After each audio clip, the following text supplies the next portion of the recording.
I was walking through the fix department the other day and I saw something kind of fascinating, and it's a good little story about CAD/CAM dentistry. You know, in the CAD/CAM era, we've gotten used to things fitting pretty accurately, and when you look at a model like this, you can see we have a crown here, and when the articulated model comes together, it's way open. So we've got a crown here that looks to be, I don't know what, a millimeter, millimeter and a half, 2 millimeters too tall.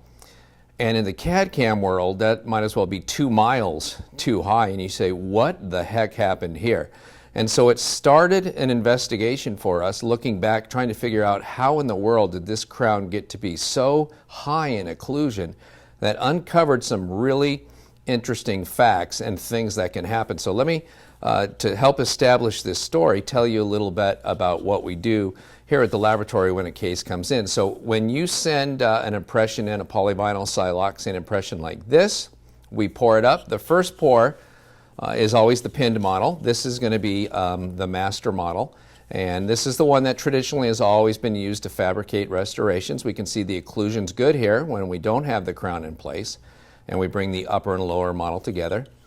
And then after that, there is another pour made, and it's the solid model. And the solid model has been traditionally used for contacts. And so because of the fact that we've got, you know, these pinned portions of these models, and we've cut out the die for the master die to fabricate the crown on. In the old days, it was with a waxed pattern or a printed pattern as time went on. And we have removable adjacent teeth if we need them.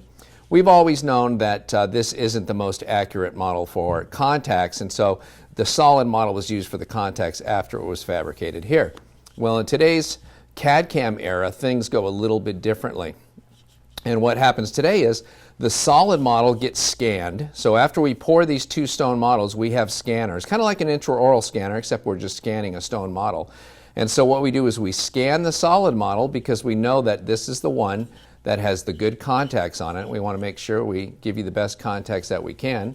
And then we scan the master die from the pinned model, and we scan this for the margins. And so then we merge the 2 of these together, or the computer software merges this die with the nice trimming and the marked margin into this model with the good contacts. And that's how the design software allows us to design a crown that's going to fit with good contacts and also fit the margins at the same time.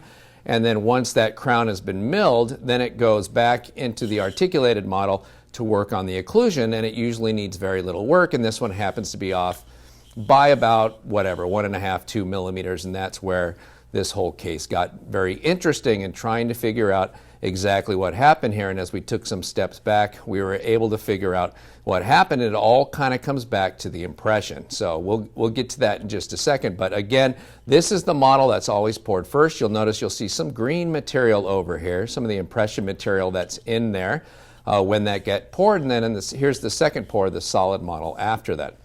If we look at the impression itself, you probably can tell as you look at it that this was a 2-step impression, and it was a 2-step impression, and that it refers to the fact that the purple material was placed into the tray first, and the patient bit down and it set, and then it was relined after the prep was done and the cord was pulled with the green material.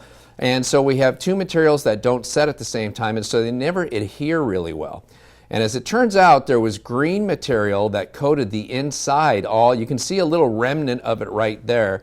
And the rest of it is actually in and around on this model. You can see portions of it that are there around that stone model. And so it kind of got sucked into there, and it pulled the green material out that was on the inside of on the occlusal surface of the impression, here and here, and also on the buccal and lingual surfaces, and then it just kind of tore right off of there as it came off. In fact, as you look at this impression, you can always tell that when it hasn't been done in one step, you just know that this is going to be able to pull right out of there, and you can see just how easily that comes out of there, the portion with the prep on it, because the 2 of them set at different times. And so there's no way for these 2 polyvinyl materials, and they're both from the same manufacturer, but they just don't adhere to each other. You know, it's not like adding composite to composite when we're doing an anterior restoration and we have that oxygen inhibited zone and we can bond them together. And that's why I love that simultaneous method. So I'm going to squirt my syringe material around the prep while my assistant puts the tray material in, and then both of those are going to seat simultaneously. And when you do that, there's no way that you can get this inner material out of here. You can never go in afterwards and kind of flip it out like that. It just doesn't happen because they set at the same time, and it's integral. It's one unit. In fact, you've just got green and purple right next to each other with no separation. So when this one was poured, this initial pinned master model, there was green material all along here. It tore out of this because of the fact that it was very weakly bonded to the inside of this purple material. So when the model department poured the second model, when they poured this one, now there was no longer any of that green material in here. And so what happened was, on this model, the teeth, the adjacent teeth to the prep, grew occlusally by the exact amount of the thickness of the impression material that was here. So these teeth on this model, the solid model, grew occlusally, and they grew buccolingually as well. Now, as I mentioned, in the old days, we used to do things a little differently, but in today's CAD/CAM world, we take this model, because it's got the more accurate contacts on it, and we merge this die, this master die, with this model. So this crown was made on this model where the teeth are too big. It's grown occlusally by the thickness of impression material that we missed, and it's also grown buccolingually, so it's wider. And so if we take this and look at the crown on this model, we go, yeah, that's not bad. That fits like it should. In fact, if we look at the occlusion, we go, oh, okay, occlusion's fine if you hold it on this model, because the computer thinks that what the patient has in their mouth matches this model. But we know this model, we know the adjacent teeth in this quadrant are too tall and too wide because it was poured without that inner layer of impression material. And that's why when the crown got to this point and it was ready for the technician to work on the occlusal surfaces, that crown was put back onto this model where the contacts are a little tight, and more importantly, the occlusion is now very high. In fact, we're only hitting on that one tooth. Because that crown was fabricated, by the computer, it was designed to match the occlusal surfaces and the marginal ridges of these two teeth, which are taller occlusally than they should be, because when this was poured in the plaster department, that green material that used to be in here is no longer in there anymore.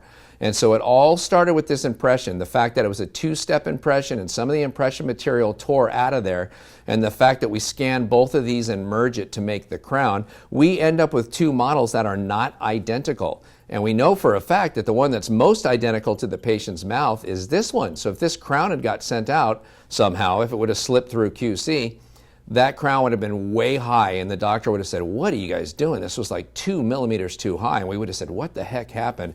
What is actually going on here? And it actually all comes back to the impression. So this is just one more compelling reason to do these impressions as a one-step impression.